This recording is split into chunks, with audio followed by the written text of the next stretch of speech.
You tear off a sheet of aluminum foil without giving it a second thought.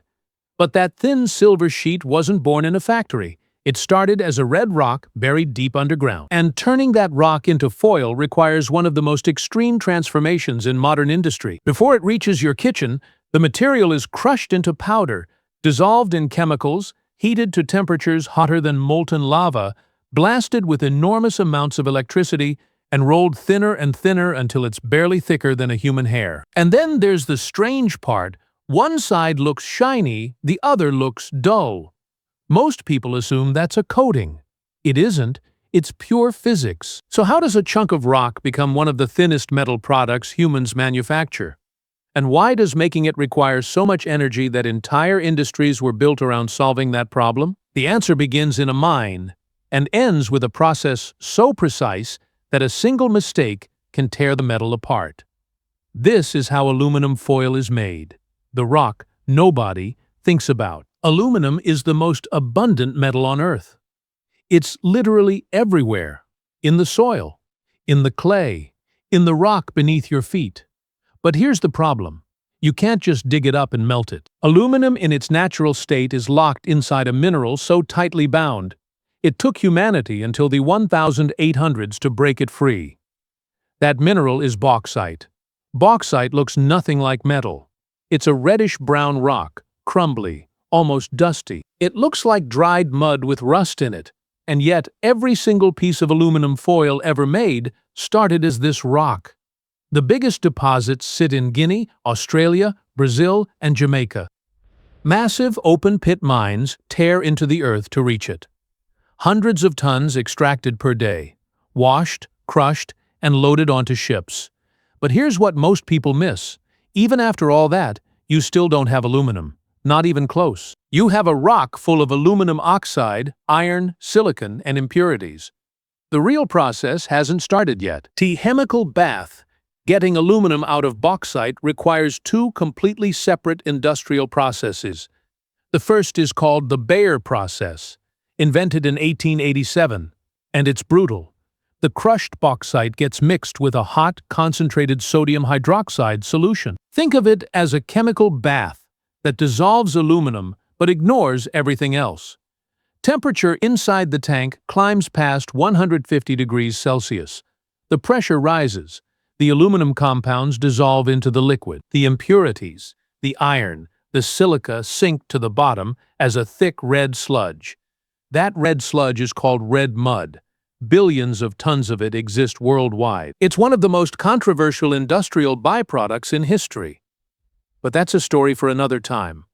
What's left after filtering is a clear liquid. It gets cooled. Tiny white crystals form, pure aluminum oxide, called alumina, a fine white powder. Looks almost like flour. But here's where it gets interesting. You now have a powder that contains aluminum, but you still can't shape it, can't roll it, can't use it, because aluminum melts at over 2000 degrees Celsius. That's hotter than most industrial furnaces can reach, so a second process had to be invented from scratch. The electric river. In 1886, two chemists on opposite sides of the Atlantic independently discovered the same thing within 2 months of each other. They didn't know about each other, working alone. Same problem, same answer. Their solution is called the Hall-Héroult process. Still, the only way in the world to produce aluminum metal. Here's the setup. A massive steel cell, like a giant bathtub lined with carbon, filled with a molten mineral called cryolite, heated to around 960 degrees Celsius. The alumina powder gets dissolved into it. Then an enormous electrical current runs through the cell. The electricity tears aluminum atoms away from the oxygen atoms. Pure liquid aluminum sinks to the bottom.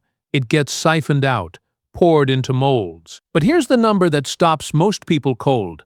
To produce just 1 kilogram of aluminum, this process burns roughly 15 kilowatt-hours of electricity, enough to run a refrigerator for 2 weeks. And this process runs non-stop every day all over the world. It accounts for about 1% of the entire planet's electricity consumption. Every piece of foil in your kitchen carries that energy cost invisibly inside it. But the electricity isn't the strangest part. What happens next is where the real engineering begins. Crushing it flat. You now have solid aluminum ingots. Each one weighs several tons, half a meter thick, and you need to turn it into something 0.06 millimeters thin.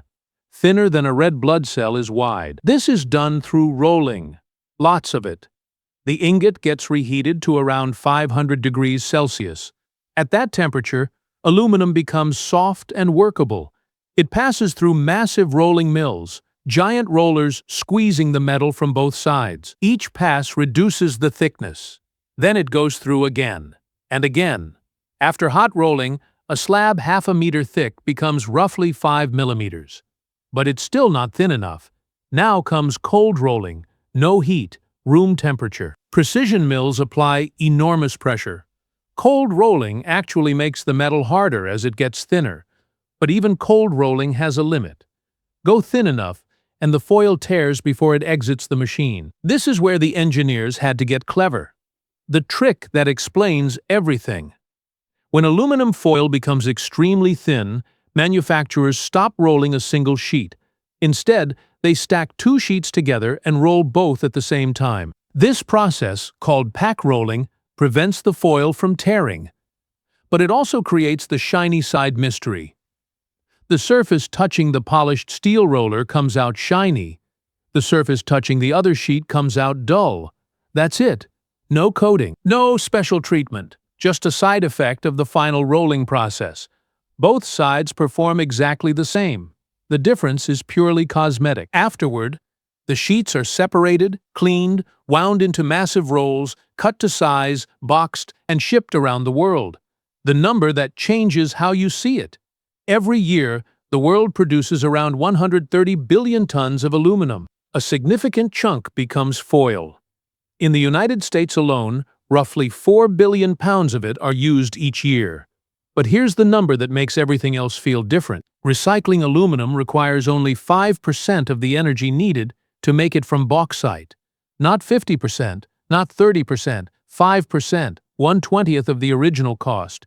And aluminum can be recycled infinite times without losing quality. The foil in your drawer could have been a car part, a plane wing, or a can in a previous life. Most people throw it away. But the engineers who built this system designed it to be reused forever. So the next time you tear off a sheet of aluminum foil, remember what you're holding. It began as rock buried underground. Then it passed through chemical refineries, massive electric furnaces, and precision rollers before becoming thinner than a human hair. All that engineering for something most people use for leftovers, and maybe that's what makes it remarkable. The most ordinary objects in modern life are often the products of extraordinary engineering. You just don't notice it when you tear off a sheet. Thanks for watching all the way to the end. That already puts you ahead of most viewers. If you're curious about the hidden side of everyday things, subscribe for more and let me know in the comments what we should break down next.